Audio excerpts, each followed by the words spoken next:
What's up everybody? Welcome back to my YouTube channel. In today's video, I'm going to talk about 5 reasons that are very practical for why you should not get into e-commerce or get into starting a business. This is something that I think is very important because nowadays everybody wants to start a business, everybody wants to get into e-commerce because they think it's some crazy big opportunity. So I hope this video helps you take a look at your reasons for why you want to be an entrepreneur or start a business or get into e-commerce. I hope you are able to come out of it on the other side with a better understanding of if this is actually the right path for you. Let's get into it.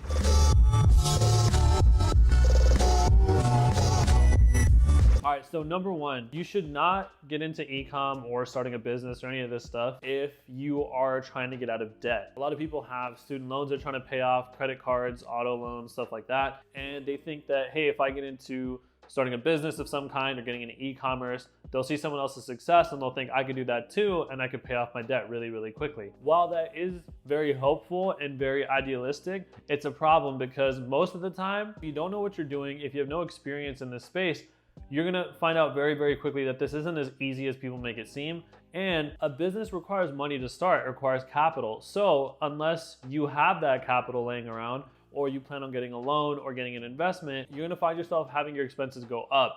And even once you actually start the business, if you have a bunch of money saved up or if people invest, you have to understand that now you're in a position where this thing has to work. And if it doesn't, you're gonna be out that much more money. So you have to realistically look at it and think, is it better for me to make bigger payments toward my debt and kind of get out of my debt a little bit faster in that sense than it is for me to take that money and try to start a business? Because realistically, if you're already working full-time, if you have a family and you have this big kind of looming debt on your mind, it's going to be very hard to focus on starting a business. It's something that requires deep focus. And if you already have a stressful job and you have a family to take care of and you're constantly thinking about paying off your debt and trying to get out of it, you're not really going to be able to focus on that business in a way that you're going to have, that you're going to be able to do anything substantial. So if that's your situation, one thing that I would recommend is really look at your finances, look at your spending. Chances are you're spending more than you should, and you can kind of tighten your belt a little bit and throw that extra money into your debt. Now I understand that you might be looking at so much debt that it's going to take 10 to 15 years to pay off. And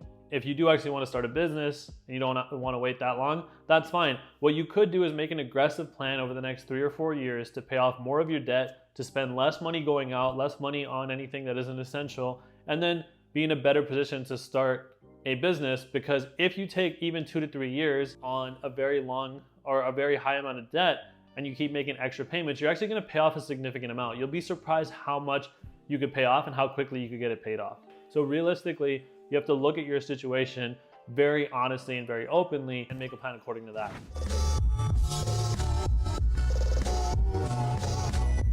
So the next point is starting a business because you saw some really inspirational story about some 20, 21-year-old kid who dropped out of college, made a bunch of money, and now is living the life. Biggest issue here is people make these types of stories all the time. They make videos, they make TikToks, they make Instagram posts, whatever. There's so much content about some kid in college figured something out, made a bunch of money from it, and now he's sitting on millions. Now, a couple things to understand here. First and foremost, most of those stories are complete bullshit. Those people don't make money off of the thing that they say they make their money from. They make money off of selling that dream, which they get really good at doing, and then they start using that to actually fund their lifestyle versus what they said made them the money in the first place. The other thing that's really important to understand is if you see somebody that's very young who's doing really, really big things, you have to stop and ask yourself what that situation is. Because while there are some people who've done really well for themselves at a young age, the fact of the matter is it's kind of become a trend for kids that come from wealthy neighborhoods or wealthy families to be in a position where they're able to do a lot of stuff and try a lot of stuff and have kind of this unlimited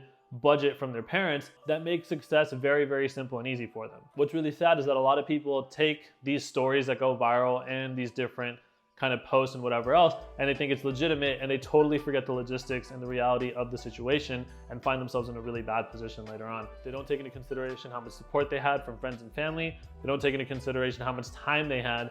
And realistically, you watching it probably won't take into consideration how much your life will have to change for that to happen.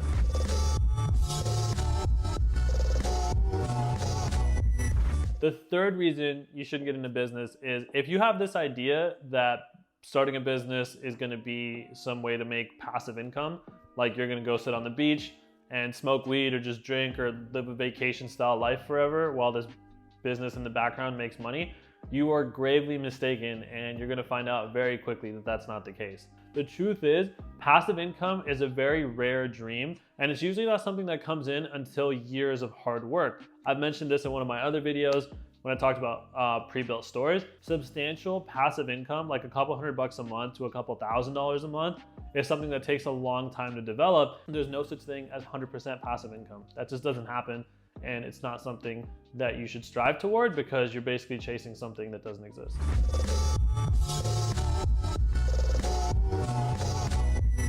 So reason number 4 that you shouldn't get into business would be because you don't have a mentor or a way to be guided through the process, and you have no exposure to someone who's actually run a successful business. This is very important because while there is a lot of information online, while there is a lot of content that actually does teach you in a lot of books and lectures and everything else, the fact of the matter is having someone there can really cut down your learning curve, and more than anything, having a mentor is great for emotional support. If you're in a situation where you don't have a mentor or you can't find a mentor, I would say that you should put a good amount of attention and effort into doing that before just jumping into business, because it will greatly cut your learning curve down, and you'll probably make up for the time that you spent trying to find that person.